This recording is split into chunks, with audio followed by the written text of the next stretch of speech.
Anyway, So it's been a good. long time. We haven't really spoken since Worlds. How have you been getting on? So yeah, so last time we spoke was what, just prior to Worlds when we did that OCE we'll do it ourselves. Well, that was like November-ish. Like we've had conversations on Discord. Like the last time we streamed was we were talking about how Richard was looking at setting up his league, and how like you were you were a lot more hopeful than the UK community that you could keep the game going casually because Mm, competitively you've always kind of the OCE has always kind of been a little bit behind everybody else anyway. that is correct. We like especially when there's events that just get shifted around almost last minute. It is like we've always been in that hey adapt or almost that adapt or die mentality. Is either we try to like we do what we can, we work around what we can do. Yeah, so you've been up to much? How was Worlds for you as well? Worlds, so one thing about Worlds that I enjoyed was it seemed much more organized in terms of rather than it seem being the Worlds Festival ran by Rochester, it was actually run fully through UVS Games. Like UVS Games, like all their staff, all like and getting round three in as UVS for judges, as TOs, made it feel much more engaged with between players and the company. Oh, that's absolutely awesome. So, how has the first quarter been for you guys over there? Down there. How was King of Fighters and Godzilla received? Godzilla, like we were watching all the previews at Worlds, like for me and my guys, and we were questioning like what is going on here. And since the release, we have been hyped. Like one of our players is currently playing Gigan right now against Sun Jin Woo. Oh, So it is exciting to see all these new I'll not say powerhouse characters that are just making waves in the meta. yeah. Some for better, some for worse. I mean, I previewed Gigan. I knew that they were going to be a good character. It's just great to see a character that utilizes Sun Jin Woo's own attacks, using them against Sun Jin Woo there. Yep, Uh, so good. how about King of Fighters? King of Fighters was always in an awkward position, similar to, for example, same time last year with the solo leveling deck. It's coming out in a awkward meta position where it's still legal with the older sets before Worlds, and then like you could just play Isla, Benimaru for that big event, which was an interesting dynamic to sit through. So I think with that though, the King of Fighters kind of got drowned out because it's like if you didn't know what you were doing with the characters, no one touched it before the game, like before Worlds. Round one of the local championships has kind of just wrapped up. We've just had the Chicago Regional, and round two is starting very soon at the time of recording. How was round one for OCE? You've got 5 events. Did you manage to get to any? So we had 5 events across OCE. When they were all announced, I did reach out to each of the stores who are hosting them. Sadly, one of them didn't get back to me. One of them, it was such a quick turnaround from when I messaged. It was like the 28th of March. So we didn't get to broadcast that event, but we are looking to broadcast that Grand J Games event in season 2.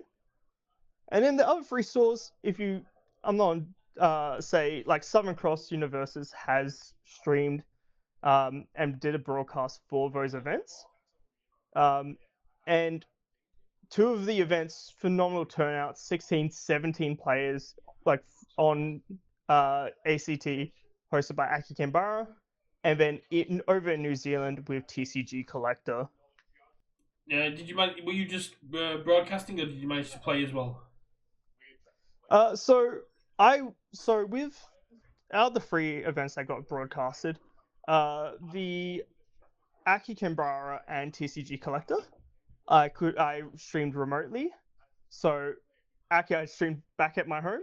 Ah, The TCG Collector one, I was actually in Perth still because I was there for the Saturday. In person, broadcasting the event with 2 commentators for a 3-round Swiss into that Sunday, which, because of time zones, 6 a.m. start.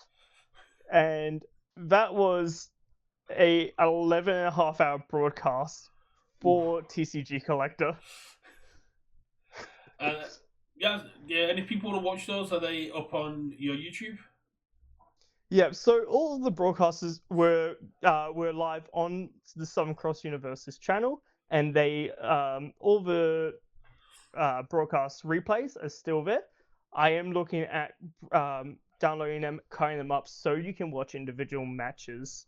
If you want to look at specific matchups on how it went, or if you want to see your favorite player play a game. No, that's absolutely. So, what do you think led to such a big turnout? Because I mean, you had local championships in the past, but I don't think outside of the big ones like Akihabara, there's been a consistent 15, 16 turnout.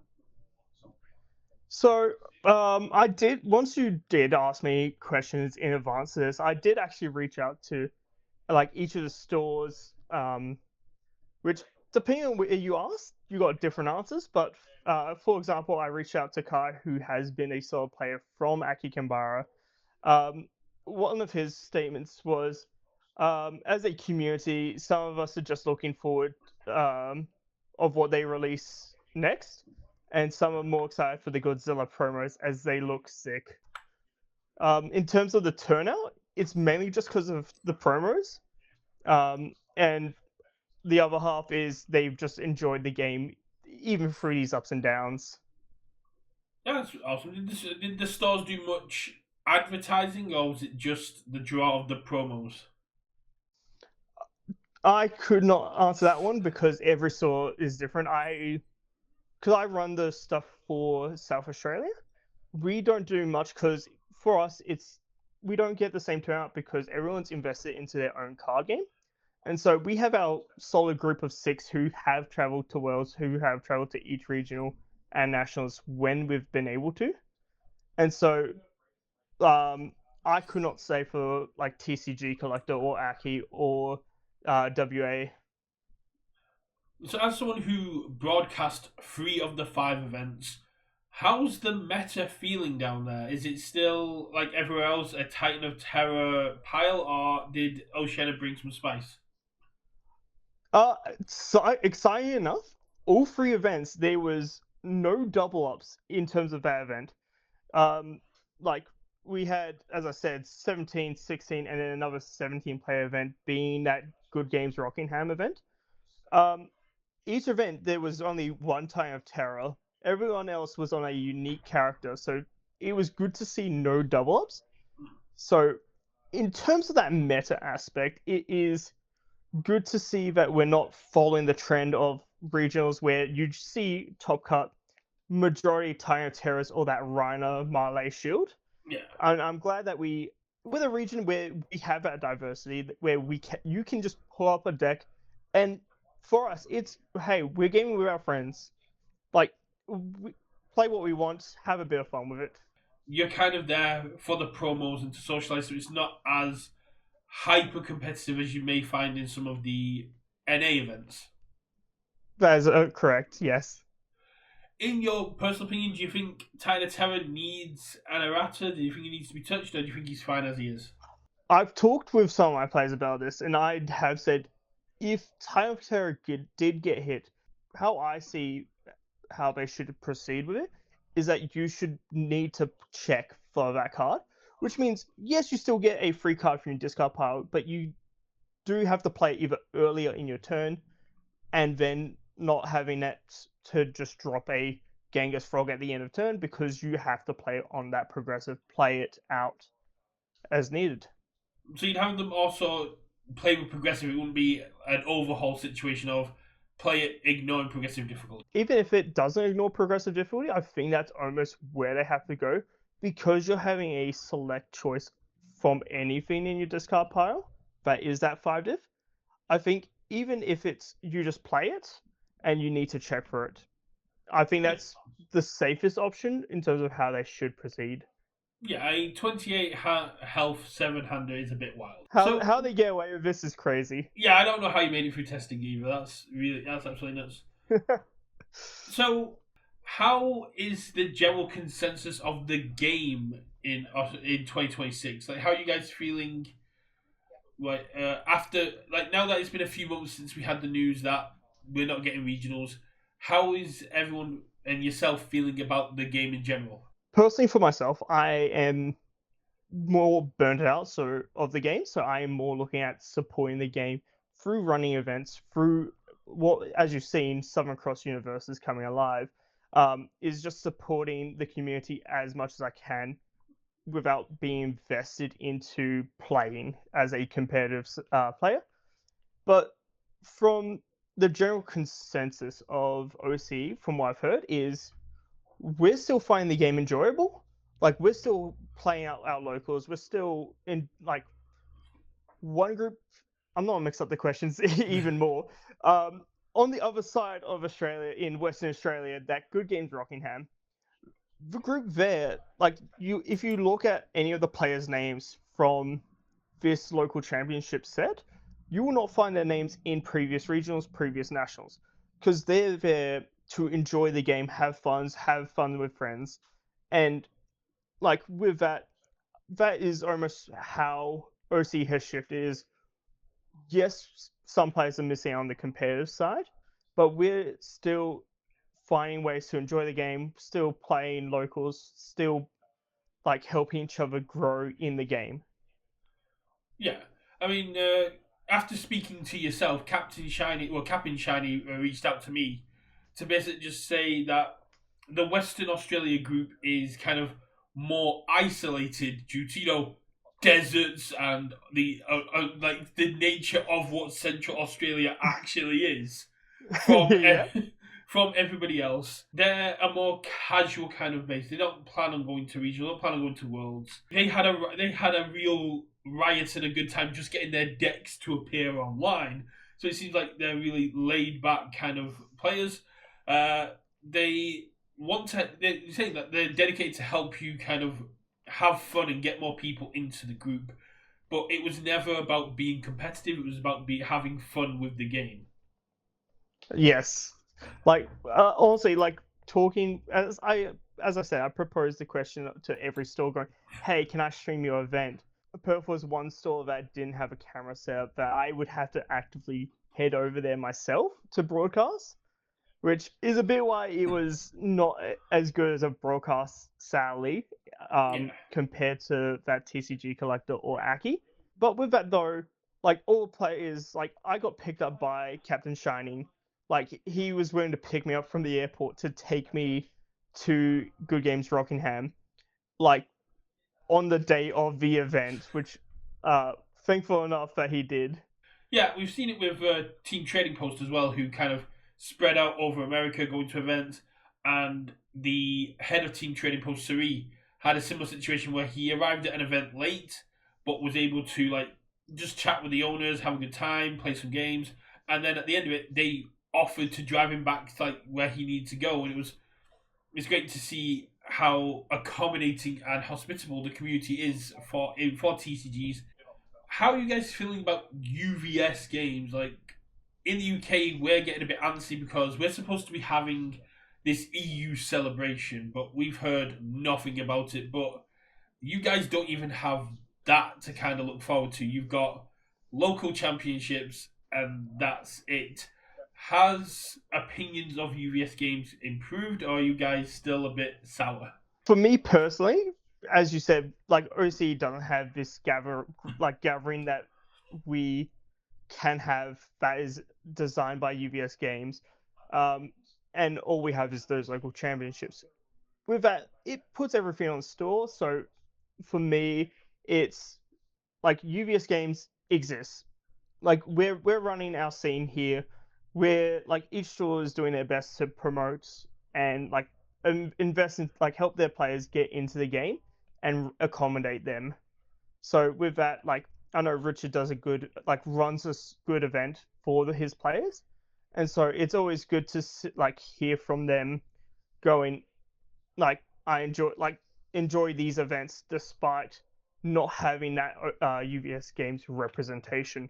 Yeah, I mean, when I was talking with Suri about this on the podcast, I literally said to her, like, the success of local championships globally is not on UVS games. It is on the players, it's on the stars, it's on the people that have got like their boots on the ground. Yes, the promos are gorgeous and have helped, but if the stars didn't advertise it, if the players didn't push it, no people still wouldn't turn up no matter how good the prizing is, and it's a huge like accolade to yourself and to Richard and to Captain Shiny, to every like especially the big ones out in Counterspell and Team Trading Post that got into like almost 60 players, that they've pushed this game to remain and be as popular as it is, especially in the undersupported regions.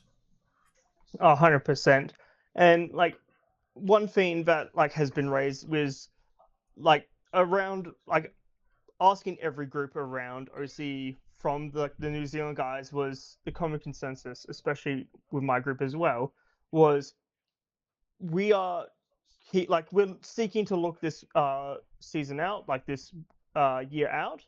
But if UVS comes back to us and goes, yeah, another year of no events, that's when New Zealand probably, like Christchurch with TCG Collector, will drop running events and probably here because most players will move to somewhere where there is at a higher growth level where people can go out and travel for regionals, for nationals. And so with that, the most common consensus is if there's nothing in 2027, this game is essentially dead in OCE. That was going to be like my next line of questioning. I'll get to my first question after this, but is it just to have events, or do you need a particular level of event? Like if they just run the same kind of events they ran in the past with one person coming down, and it's for like New Zealand, it's during a store which has got its locals going on at the same time. It doesn't feel as grandiose a spectacles like we see with what we just had in Chicago with all the trimmings and all like the major prize world, the card slinging, like the actual kind of like Universus convention. Mm. Is Oceania just looking to have a regional, or is it looking to have the same experience as what NA's getting? Because we are still a small community, then NA, even if we had just a regional like we did, like that one UVS staff present that is there to say, hey, I can card sling with you. Like I enjoy like being within this community. That is probably a starting point. But even if it's like a quote unquote one minor regional like we've had previously, and then have a like major regional like we see in Chicago where we have like card slinging multiple UVS staff coming in, essentially that booked in advance where hey everyone at this expo at this place we have this big event going on to bring, like I think you'd always just need to be a in advance, this is what we're playing, we want you to back us. Yeah. I think if they do announce a, as I said, I'm not using the term major, am I? A major event such as that, I would believe that players would be willing to travel from New Zealand, even from WA. Like talking with Captain Shiny, if they had regionals this year, he was willing to don't be traveling out to one of those events. So similar to like if they had a minor regional that's going to happen in Akihabara, here's a minor regional that's going to happen out in New Zealand, but then they go, but we're going to have, they say they bring nationals back, and they go, we're going to have an OCE nationals at PAX, where you're going to get to go to PAX, and there's going to be specialized promos, and there's going to be a massive big event incorporated into PAX Oceania, and is that the kind of draw kind of thing you're looking for? I would believe so, because like PAX, you do have those places where you do have players that are probably looking at learning new card games, or these other players that like players or people that may take an interest. Because as you've seen, like they've promoted Riftbound at the same booth as UVS, and so some of those Riftbound players might take a look at that booth and then see Universes, and B, just like, take a look over someone's shoulder, and like if they're willing to go into like that, like learn to play experience, and then hey, let you know, like if it's the Friday, Saturday we have this event if you do want to try it out. Even though it won't be easy, but No. like like players here accommodating. Like normally I would carry a spare like a secondary deck with me as well, but knowing this community, like having an event like that where even if we normally play out all rounds, but those players who would like to drop could drop and still go out and still enjoy their time rather Yeah. than just sitting around, I think would be a phenomenal experience. So last time we spoke after the OP news, there was a few players, there was a few people in the Oceania community that were essentially hanging up their decks and moving to other games. Especially now that we've got things like Cyberpunk Riftbound officially like dropping in on its third set. You've got the Yeah. Haikyuu game coming out because apparently volleyball kind of gets Ooh. its own card game. Naruto has had a resurgence. We're in a TCG bubble. There is a lot of card games that are all trying to stand out, and it was a very weird time for UVS to pull back support. I mean, we can understand why they've kind of had to do it, but it does suck. Has the community spirit and the local championships brought anyone back into the fold? This is where I'm going to go over to the New Zealand side with in terms of that question, because talking with Toby Cooper, another phenomenal player who has made top 8 at nationals and it has made it to worlds before. One of his comments when I did pose this to him was, "We used to be the biggest locals in the world, so bringing back some of the old heads was pretty easy." Um, but with that, they have 7 to 8 players that are regulars who will regularly show up. But in addition to that, have a regular 2 or 3 randoms that will show up, who will probably just be there to learn to play and learn to understand the game, which I think some people, including myself, probably should look at how they operate in that function and see like if any of our stores can incorporate that to bring in, have those players randomly drop in, even if it's a single player each week for a local event. Yeah, that's pretty cool. I mean, you guys have one of the biggest flesh and blood ones out there, so it's communities out there, so it's very competitive space. So yeah, being able to offer the demos and have that kind of immediate, oh, you're interested in this game, come sit down with me, rather than like waiting for them to make the first move, does make a lot of sense. Hmm. So the wounds of like dropping support are still fresh even 6 months on. Although you guys have been, as a community, are still happy, you're still chugging along. Like you said, UVS to you guys now is just the company that produces the game. Is there anything UVS can kind of do, or is there anything that you would feel would start to repair those bridges, build back trust? To be honest, as I've said before, it is always going to be a long road ahead in that regard because, as I said, we've had events shift consistently, have had issues in terms of no more regionals, and that felt like a big blow. That when we had it announced that we only had one regional, and then nationals was going to be our last hurrah, with then Josh saying that we were getting a second event because he got on call with the owners going, these guys showed up for their events. So see how they want to repair, because it would be see how they would want to try and repair it. Because if they go, hey, here's your events back, I think that's just going to be, sure, yay, we have our 1, 2 regionals back. That's not the, yes, that's what we had before, but that's not going to be like building any trust. That's still going to leave us with, okay, we have our regionals back. Yeah, How are you going to improve on that? it's kind of like I've been seeing them on TikTok and stuff like. It's like, can I borrow that piece of paper? Go. They rip it and go, here's your piece of paper back. It's like, what? It's not the same though. Yeah, of course. You can't unburn toast kind of situation. I mean, if you're good with scraping enough of it off. Yeah, but that's the kind of thing. You're like, we like the toast burn. It's like, yeah, so here's your burnt toast. Like, could you just like scrape a bit off, like make it a bit more appealing, you know?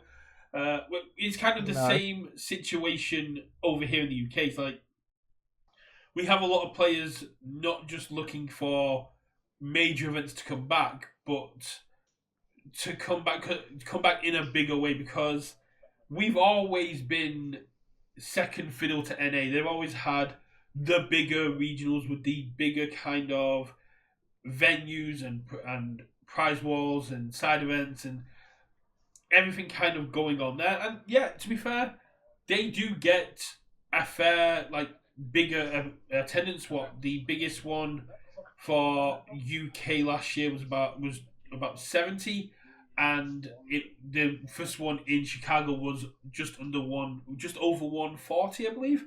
So they do get some bigger attendance, but a lot of people are kind of in the same boat of why invest in a game that not only didn't give us anything competitive but has returned the events at the same standard, when I can go to a Grand Archive Ascent, which is trying to put on the same kind of event they have in NA. We'll go to a Flesh and Blood regional, go to a Magic regional or a Pokemon Championship, which are trying to treat all their regions very similar. Being able to just only have those, as I said, minor events back for OCE, that isn't non-cut at this point.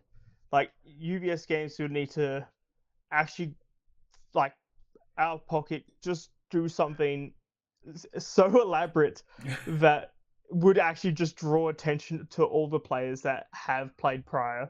Yeah. Even in 2027, it's still going to be fresh in people's minds. It's good. The players, apart from like the old heads that love the game, like we've seen in New Zealand, the players that came in with Team NT, with Lower Decks, with Yu Hakusho, that were burnt less than 2 years into the game, not the people that have been around since MHA 1 or even before that, are going to kind of struggle to want to play the game again because they were burnt so quickly, and it's hard to rebuild that relationship. The 2027 IP of like Invincible is very, very appealing, but it's still going to be hard to overcome the kind of like that doubt of this is a company that has like taken from us before. Like, I'm excited to see some of these IPs. I know a bunch of my guys are excited for that Fairy Tail IP to come out, that Tekken IP. But as you said, it's difficult because, like, all of my guys, like, we've played ever since Crimson Rampage has been out, or around that time, give or take, before or after that set. And with that, we are, like, as we said, we're seeing this year out either way, where we're going to like try and make events. Like two or three of my players are actually heading over to Perth for season 2 local championships. Oh, nice. And with that, like, it will be.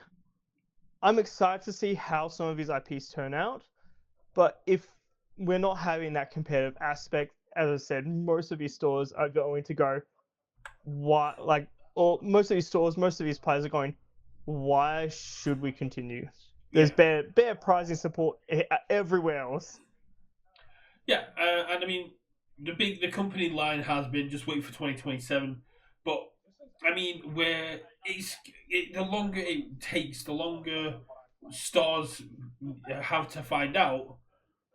It's not the kind of situation where they can wait till November and go, here's the organised play roadmap for 2027. It's like, cool, so you're immediately chucking regionals on us in like March, but you know, it would have been nice to know this much more in advance, even for the players and stuff like that.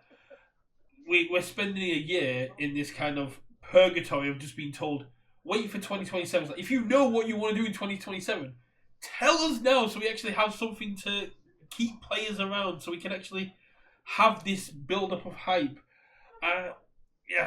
Like when the Invincible news dropped, people were like, this is really cool, and it sparked it up. But it's harder for stores because the margins and the bottom lines are so close, and they have to prioritize. And like I keep been saying all the way through it, we're in a TCG bubble. You need to give stores a reason to keep playing Universes when Cyberpunk drops this year and the Haiku drops this year and Riftbound keeps getting bigger, and we've got there's a cookie cutter card game that's dropped down, and there's so many more TCGs dropping all the time that Universes still needs to not only appeal to the players but appeal to the stars. 100%. Like, even like I know I freshly got a stockpile in of the Godzilla King of Reign of Kaiju promos, like the local bruises, and including the June Scramble promos, which I know some of my players are actually like. I showed some of them tonight, and they were okay. I need this, like, because it's the trading card looking like Godzilla and King Ghidorah on it. But with that, other than that, just those local promos and the scrambles, what like the scrambles, I think they're probably one of the better ways to try and bring new players in. Going rock up, here's a cool, like, here's a promo on the house, like, because we just get given them from UVS Games. Other than that, there's not really any learn to plays unless the store is actively pushing it themselves. Yeah. When Star Scrambles were pitched during Content Creator Summit by Josh, I immediately was just like, these are really cool. Having an event dedicated towards casual, new player friendly events where it's basically a case of show up no matter what you're playing, walk with a promo, win, lose, or draw, you get something cool. But I think the issue that Star Scrambles had was they added a victory promo, and there should never have been a victory promo for a learn how to get better event, because it turns it into competitive. That is correct. I did see that as the very first card of that promo set, and went, that's sure. I guess I just will hand them out, I guess, as a victory promo, or like even if they change up and yes, it's a victory promo, but use it for like a best and fairest. Use it for, hey, best like coaching player, like having for different reasons. Yeah. Like best improved player throughout the event, or most unique deck that was brought, or like best like something to give to players for helping to coach. But yeah, when you having someone turn up to a Star Scramble with a Titan of Terror or a Ryan O'Malley's Shield or a Godzilla King of Monsters because they want the victory promo is going to be... Mark Tyner. Mark Tyner. He's not as bad now after the errata, but it was still a nightmare. He is still bad. Even if it's a once per turn, being able to go neg to that check, I don't care, you are possibly going to fail it, is so punishing still. Neg 2, your turn's over. But yeah, exactly. It's the kind of thing where, as a new player, if you rock up and you just get trounced by these kind of decks, it's not fun. It's not a good play experience. A Star Scramble should be a time where players feel inclined to play their silly decks, their homebrew decks, where someone could rock up with a weird Mitchell Cimino deck or a Nick Reagan that's trying to go for some kind of crazy loop, where people can pop off with someone could show up with not Shin Godzilla, because that's a nasty deck on its own, right? But could say rock up with a Fire Rodan and go, this is the worst kaiju in the Reign of Kaiju. How many wins can I get with it, kind of thing? Just a time for people to just relax and not be competitive and just let new players grasp it. That's what I love about PvE. PvE is a great way for new players to just go, how do I play this game? How do I work through an attack turn? And you can help them because they don't have to worry about what their opponent's going to do, because their opponent's a piece of card. Yep. One thing I've started to look at, especially for my locals, is once a month, like, we are going to run a specialty event and then end of each night of that specialty event, we go, okay, what's the next thing we're going to do, and pre-book it so everyone's on the same page and everyone gets the details at the same time. Yeah. And with that, like the first one I said to the guys was May PVE. I have 3 bosses I want to run. It depends if my local is zombie or the maniac level ones. The Wedding Crasher, Laughing Hand, and I was gonna say Stronjaw, but Kevdak? Yeah, that's the one. I mean, the Wedding Crasher themselves is absolutely amazing. I know Guile was telling me a story of he was at an event and the Wedding Crasher took over with Godzilla, and the Godzilla's like, well, I'm corrupted now, so once per game? And it's like, oh! So flavorful. That's so good. Sorry, humanity, you lost this time. Yeah, it's just like, oh yeah, no, yeah, he can do that. He is technically supposed to be helping the boss. Like, yeah, that's what someone who would charm would do. Exactly right. Yeah, it's kind of like the thing of.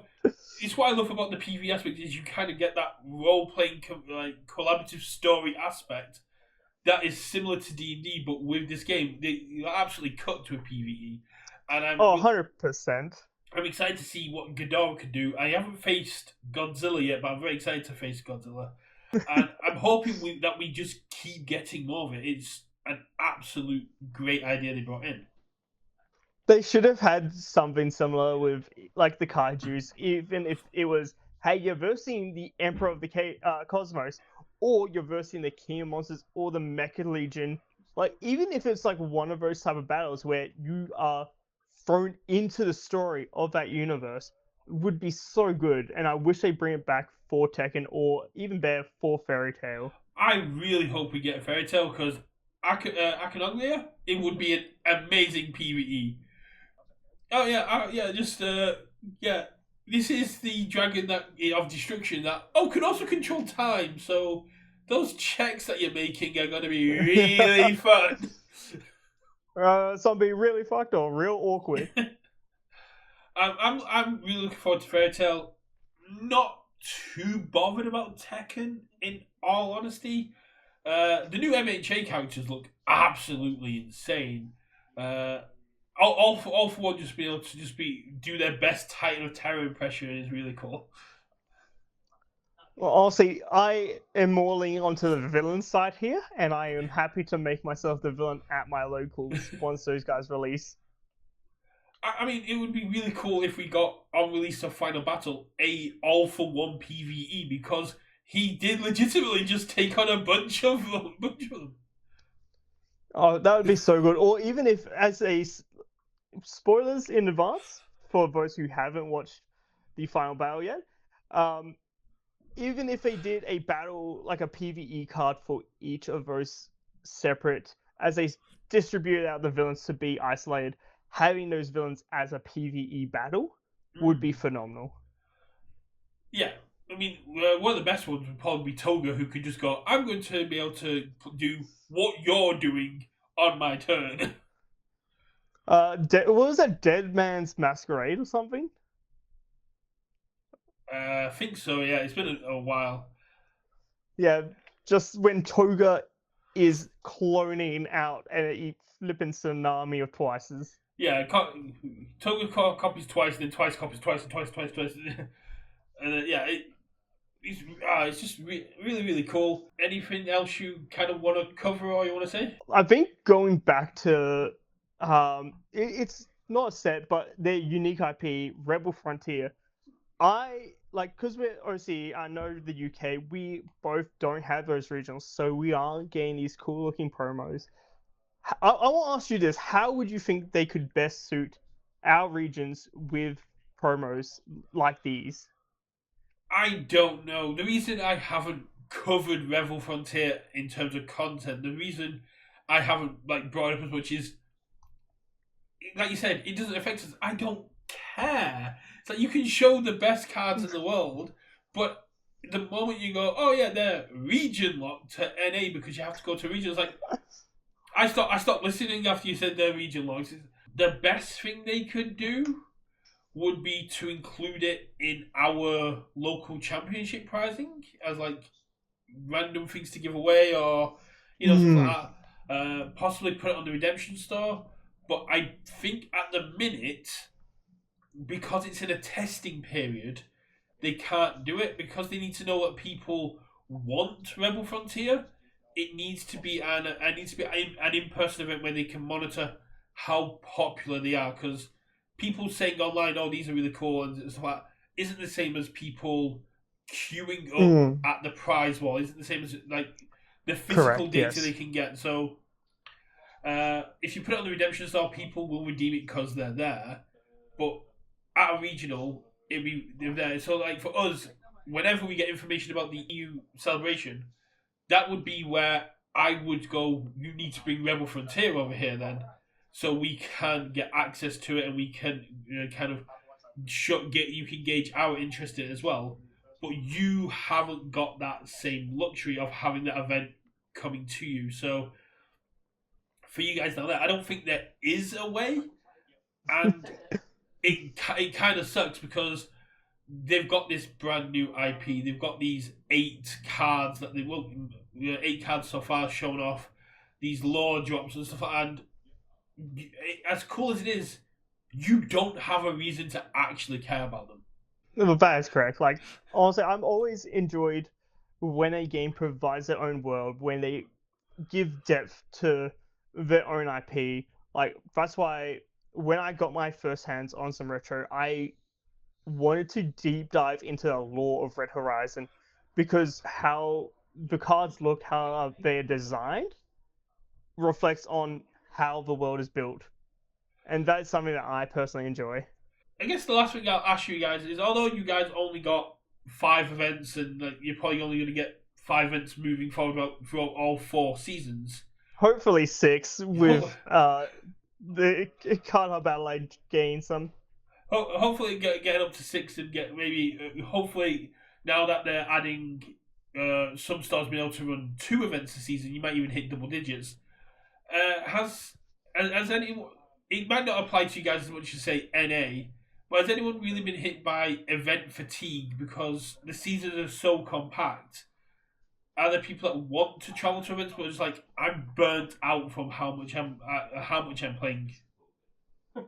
Uh, I think the only person that would be closest to that would be myself. Is if I continued jumping around to each store to try and stream the events, which thankfully I can do as much of that as remotely. Um, but other than that, most of these stores are staying within their own local scene to play these events. I can't say about Team Cartine up in Queensland because they didn't get back to me, and I haven't heard from Bailey from any of those players as of yet. But I don't think any of the Aki players have travelled down to Grand J or vice versa on that East Coast. Yeah, I mean it's not as simple as in the UK where we can just jump in a car and it's only a few hours away. It's quite similar to the American situation of you'd have to fly or take a 2 hour like car ride to get to some of these events, especially on the West Yeah, Coast.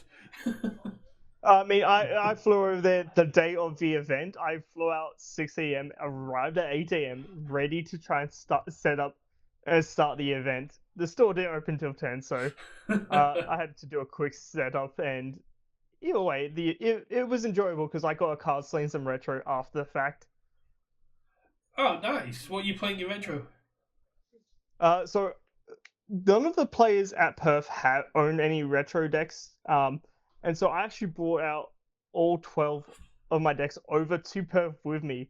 Because the little um, elemental symbols that they, like the stickers they showed at, I think it was 2024 Nationals. Yeah. I got at least one of each of those stickers and put it on a deck box. And so I have a retro deck for each of those symbols. And I went, Ah. hey, what character looks interesting to you? Play it. And like it was card sling. We weren't running as an event, so I played. What was it? I played from Tokiyami Kurama into um. Who was the other annoying character I played? Psyche too, Ooh. actually. I'll let you get back to the rounds. It's been absolutely great chatting to you, my friend. It's great to hear that. Oh, It's great to hear the game spirits are alive and that people are really hyped for what's coming from universes, even if they're not as hyped as other places are for the company that creates the game. yep. I think most of UVS Games' focus, I think, has shifted to Riftbound though, especially in OC because I know I'm actually heading over there to meet up with Barrett, um, for Sydney and Riftbound regionals over there. So Did you get a creator pass? I did not. So I'm heading because I'm still getting into this creative more into this creative space. Like I've always appeared. I'm always like present, but I'm not active Yeah. in it, and so I was not able to get a creative pass with it. I'm sure if you if you keep pushing on it, you can get to the point where you can get the creator pass. I mean, you have dipped your toes in a few times to content, but with the Southern Cross Universus, which I've just realised is a Seventh Cross reference. Actually, it isn't. It is now. So, so it's come up as Southern Cross because I am representing that OCE region. It is if you look at both the Australian and the New Zealand flag, you do have the Southern Cross on both of those flags, and so to unify this channel, saying, "Hey, this is where we stand. This is who we are. This is the Southern Cross Universes." I mean, if we're talking about what's on the flag, you've got a nice space on the left side of that cross where you could, put a nice little red, white, and blue. Or the American flag? Some more stars? No, the Union Jack. No. I know exactly what you're talking about. Nah, we don't need the Union Jack. I mean, we unite under the Southern Cross. I had to, for my namesake, try to colonize your logo. I'll always have to. No, great chat to you, my friend. Let me know how it goes down with Riftbound down in Sydney. Give my love to Barrett. It's great to hear that he's going to be down there. Riftbound seems to be doing really well, but like we've kind of seen, Riftbound is a massive kind of game, and it's taking up resources from Riot and UVS. The cosplayers, the design, the stream level, like the level of event that Riftbound's getting, I would absolutely love to see Universes even get half of what they're kind of getting in terms of attendance and showmanship. 100%. Like I'm excited to this is will be the first big event for me to see the production level invested into a game. So I'm excited to see it. Well, if anyone wants to follow Carl along in his journey through the Riftbound regionals, head over to Southern Cross Universus, subscribe, and I'm sure they'll be uploading some vlogs and some shorts and all the other content creator goodies about what went down at the regionals. Like I said, absolutely great chance here, and I look forward to chatting to you again in the future. Have yourself it's always good to jump on now and again. So I will enjoy my evening, especially with locals going on right now. That's why I'm at the card store, and I'm happy to sign off there. Yeah, enjoy your evening. Catch you in a bit. Enjoy your morning.